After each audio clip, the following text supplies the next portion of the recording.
you're still bummed about last week? Alright, look. I know getting hit by Nibiru can hurt. But you just gotta practice your combos and just, you know, train properly, and then you'll get it. You just gotta work through it.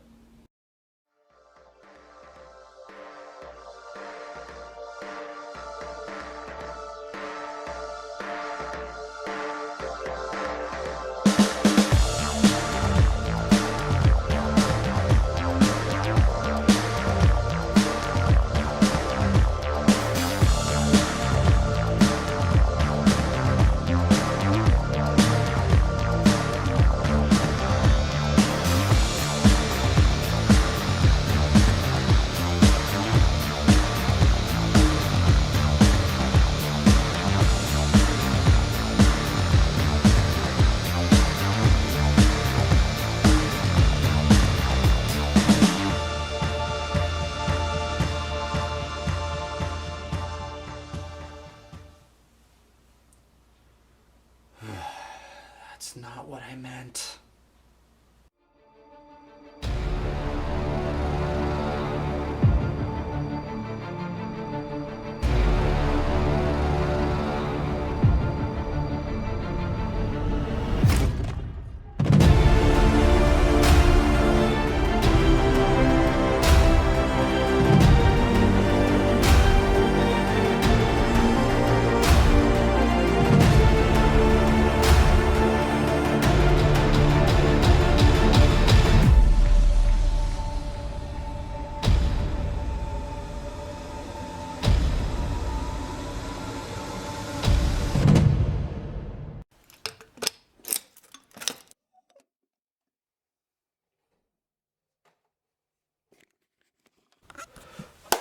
Oh, hello YouTube, and welcome back to another episode of Sealed Only Dragunity. Last time, we had amazing pulls. Like, what? We have Romulus, we have Gator, we have Appaloosa. Okay. And then we go ahead and we proceed to lose 3 games in a row. Alright, it's okay though. Today, we got some good product that came in the mail. We're going to tweak the deck. Hopefully, if we pull good. Anyway, but yeah, as always you guys, if you would be so kind as to hit that like button and comment down below. Tell me what you enjoy of the series so far, like watching me lose. Anyway, all jokes aside, let's hop into the product and hope we pull good, because Lord knows we need a divine hand to help us get on a win streak for once.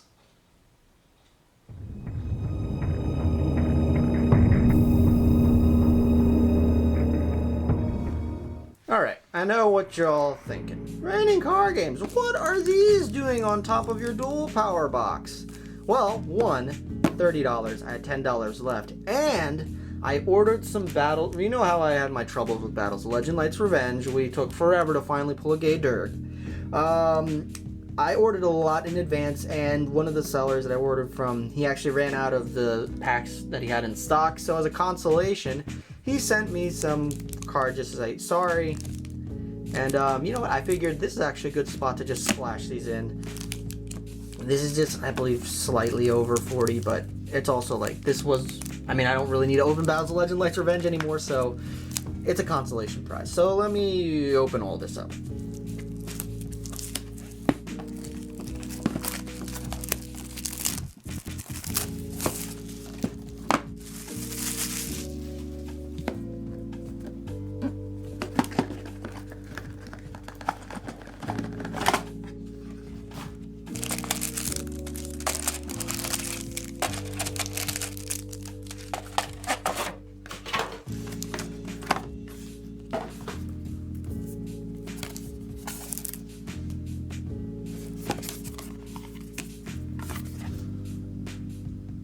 Why do they even bother with these cardboard things? Like, this is just roll up or fold a playmat like this in there, and people will actually want it to keep it. Anyway,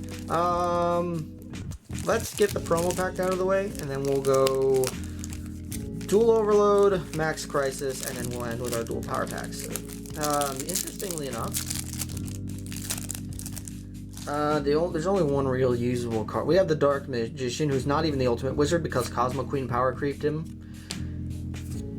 Neo's Alias. Stardust Dragon's an interesting pickup. I'm going to set that, because we can actually make it. It's not a terrible level 8. Utopia's cool. Odd-Eyed Pendulum Dragon and Deco Talker. Yeah, anyway. Ultras can go up here, but we're going to set Stardust aside. Anyway, just a one-of Dual Overload pack. There are cards in here that we actually would like to have. Specifically, of all the cards I want in here the most, obviously Needle Fiber would be cool. However, we don't need Needle Fiber. What we need is a Blackwing Zephyros the Elite. So this actually is a good place to pick them up. So Gigaplant, Ferocious Flame Swordsman, Yugioh, the Absolute Zero Mayakashi, Salamangre Almirage. That's actually not terrible. And Zombie World. Okay, nothing good from that pack, but that we could use really. And then Max Crisis. I asked, when he was giving me these packs, I asked what did he have in stock. He had a couple of things, so like, ooh, do you have any Max Crisis? Yeah, I have a couple. So there's actually a card in Max Crisis that we want. That card is a common, and it's a Pendulum. Hey, look, a Monkey Spell. Leerless Bird Up, Dino Mist, Phantasm Spiral Dragon. It's a cool rare.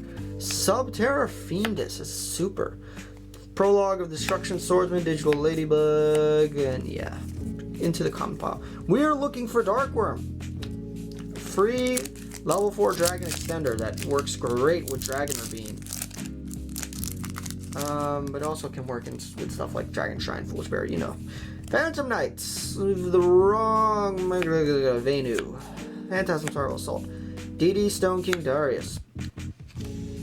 People with bird fetish, bird feet lady fetish. Woo! Supreme King Dragon Darkworm, we pulled him. There we go, we just needed the one really. Zelos, Phantom Spiral, Zephyr War, yeah, it doesn't really matter, we already saw those. Boom, free extender. Send this to the graveyard, it's free special summon. It would have been cool if we pulled the Gate Zero to pair with him so we could, you know, potentially actually use its effect, but it's a free extender. Dual Power. We're looking for a couple cards in here. Atum, Heradic Dragon Atum, and then Heradic Spheres. Blue Eyes Chaos Max, Goku the Great Ogre. I will take an evenly matched. That is a really good pull. That is nuts. That's a great card. Holly Angel, Censored Angel, Stardust Wish. Okay. You know what? I may not be a card I'm looking for, but I will take that. That's a side deck edition. End of battle phase. Oh, you'd love to say it. Alright. Double hero attack. Cleave Orc Genius. Platinum Gadget. Mark of the Rose. Harpy Censored Dancer. Okay. Okay. It's sad. It would be sad if our actual Max Crisis packs provided what we needed and not an entire box of Duel Over, but it's okay. Cyberse Enchanter. Dracostapelia. That's actually a fusion super poly target. That's not bad. We'll set this in our little maybe pile. Dark Cavalry. Heradic Dragon of... Not wrong Heradic, but... Yeah, it's not terrible. It could be better. Still got 3 packs to go. It's all ultra rare set. Double hero attack. Necros Mirror. Magician of Chaos. Perform Pal Smile Sorcerer. Ready Driver. Nothing. Pulled an evenly matched though. That's actually probably got our value back. I haven't actually checked how much Dual Power evenly matched even is at the moment, so we'll see. Miracle Fusion. Double or nothing. That's pretty good. Cyber Dragon Naster. Odd Eyes Advanced Dragon. Eternal Soul. Yeah. If we pull a Utopia double. Anyway, this is the last pack. We may have to revisit Dual Power, but we got a really good card. Onomatopoeia. Sphere Mode. Okay, that's a side deck addition right off the back. Draw of Fate. Decode Destruction. Double Bite Dragon. 2 Link Monsters. And then, yeah, that's it. Okay, what does this thing even do? Gains attack equal to kind. Link ratings used for its link sometimes 300. Unaffected by monster effects except link monsters. It can't be destroyed by battle except with a link monster. That's interesting. Sucks that it's a cyber's not a dragon, even though it says dragon. Anyway, okay. Pickups. Main deck edition. This is good. Side deck cards. Very good for going second. Potential going second, potential extra deck. All in all, you know what? That's a decent dual power opening. We didn't get Spheres or Tum, but we got 2 great side deck cards. Our Max Crisis packs, the 2 of them actually provided the common that we needed. So I will take this. Alrighty, so minor changes to the deck this week. We've added in the Supreme Dark Worm. We took out the Crusadia, a little bit, cut down the Crusadia engine a little bit, and also you'll notice in the side deck, we've cut down some of our traps, as in we got the Get Out and the Breakthrough Skill, and we've made room for the Evenly Matched and the Sphere mode. So ideally, we have a better side deck.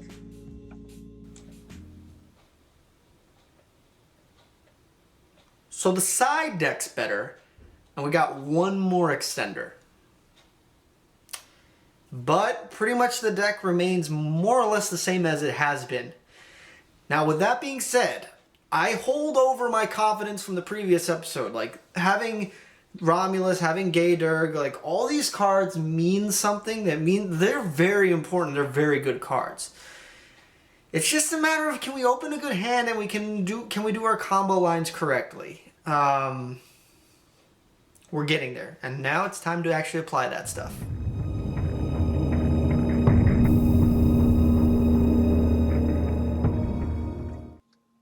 Alrighty, so for match number 1, we are starting off with our remote duel. And we get to go first. However, we do have to play through an Effect Veiler on our Romulus. We're able to push through a little bit. I'm noticing that the deck has resilience in terms of pushing through hand traps. It's just a matter of comboing correctly, but our Saryuja draws didn't really give us too much, so we just have to pass it back over. And we're not just playing against any Code Talker deck. We're playing against a sealed-only Code Talker deck. So this is a sealed v sealed matchup. And, yeah. Code Talkers, I'm not terribly familiar with the matchup entirely. I mean, I know what some of the Code Talkers do, and I know they're meta in the OCG, but I definitely know Link spamming's a thing, and he yeets over my Saryuja in order to make a binary sorceress, and just beats over my Kus, but that's because he can't beat over good old Leviton with that boost from Saryuja. And now that opens me up to slowly rebuild a board and hopefully bring out something a little more intimidating than just Saryuja pointing to a few monsters, which we bring out the Hope Harbinger, the attack redirector, as well as the spell negate, and he is a big 3k boy. And that just piles on the pressure until we move on to game 2. We have taken on the first game. We've drawn first blood. Unfortunately, though, he's able to establish a wee bit of the board. And what I'm most afraid of is the counter trap that the Code Talkers have. If you control a Code Talker monster, you can negate basically anything and then banish that card, and you can't respond to it, so it's a very difficult counter trap to deal with. And I get my normal summon Book of Moon, so that just basically leaves me with a Garuda on field. Yeah, so I just poke in for 1600 damage and hope that it survives, which I definitely know it will not. Because, yeah, the Code Talkers can really Link climb quite easily. And, he mops up my board, leaving me completely wide open, and, well, I'm still alive with 4k life. However, can't target any of the Link monsters, and with that counter trap in the back row, I can't really push through that. So we just move on to game number 3, where I get to go first again. My Dux gets hit with a gnome material. This hurts extremely badly, because unfortunately I have a full line to go through my quote-unquote combo and really establish a board, but I can't play through that gnome material. It's one of the toughest hand traps to play through if you're starting out. And it just leaves me on a Book of Moon to Dux, which was beefed up with the Divine Lance, and one with all the Dragunity cards on, but Buckamoon deals with it quite easily, he mops up my board, and passes it back, and we can't push through. So we lose our first match, but it's okay, you know, losing streak continues, but we move on to Yugioh Omega to take on patron TCG Wolf. This time around, he's not playing any. Last time we dueled each other, he played us with his Fishy Boys in the Mermail matchup, which we got destroyed. This time around, he said he'd be playing an old favorite of mine. We're going up against Magical Muskets, and considering I drew 3 Garnets in my opening hand and I was able to end on a 3-material Appaloosa, I was able to keep him at bay for a bit, but Magical Muskets thrive on having everything in the hand, and Monster Negates don't do too much against them. However, it's now just me facing down a Max with a full hand. That can be very difficult. Extremely difficult, but one thing I do know about Magical Muskets, since I do really love playing the deck, and one of my favorite ones, don't do anything. Normal summon beatdown. However, he still has all these resources at his availability, and when I see the Parallax Seas go into Utopia Double, yeah, writing's on the wall. Now, I lost recording to game number 2, but I did win, as you can see by that evidence by TCG Wolf. It was basically me going second with all my going second cards, and just not doing anything and obliterating him with pretty much a similar hand. Now I had a red reboot sided in as well, and that kind of just shut him down. But now we're going first. However, I'm confident. I opened my Solemn Strike and a red reboot, and I'm able to basically do my quote-unquote combo with the Guard Dragon engine, as well as having a Barsha level 8 on field, which then I can use my Sword User to bring out the Galactic Spiral Dragon. So I end on a Spell Negate, Solemn Strike, and a Trap Negate. So I am fully equipped to deal with a Magical Musket board, and I draw into my Ghost Ogre. This is huge. This is immense, and also when he tries to chain a Parallax Seed to max his effect, Ghost Ogre negates that entirely.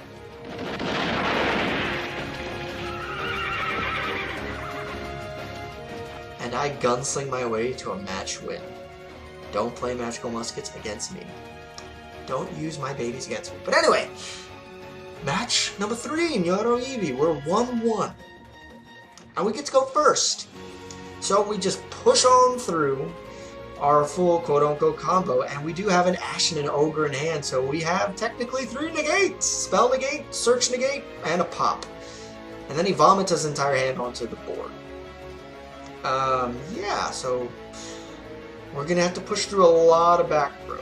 I don't have too much in terms of trap stuff in the main deck, as in I have a red reboot. And, but you know, it's Saryuja Beatdown. But luckily, I do have that. My hand traps do come in handy, and you're just pushing Nyoro back and back and back with all these traps and hoping that I can push through eventually. I overextend to my detriment, and that does give him the reprieve to make a slow comeback and bring out Trap Trick Sarah. Yes, yes, we are playing Trap Tricks. But Sarah is weak, so we can just beat over with Saryuja. We take game 1. Game number 2, we're going second against a whole lot of back row. And I don't see any of my back row heat. So this means this is going to be really, really tough. As in, I also open terribly. And once I finally do get access to Dragunity, it means I can combo off. However, this means now I have to push through a whole plethora of different Trap Hole cards.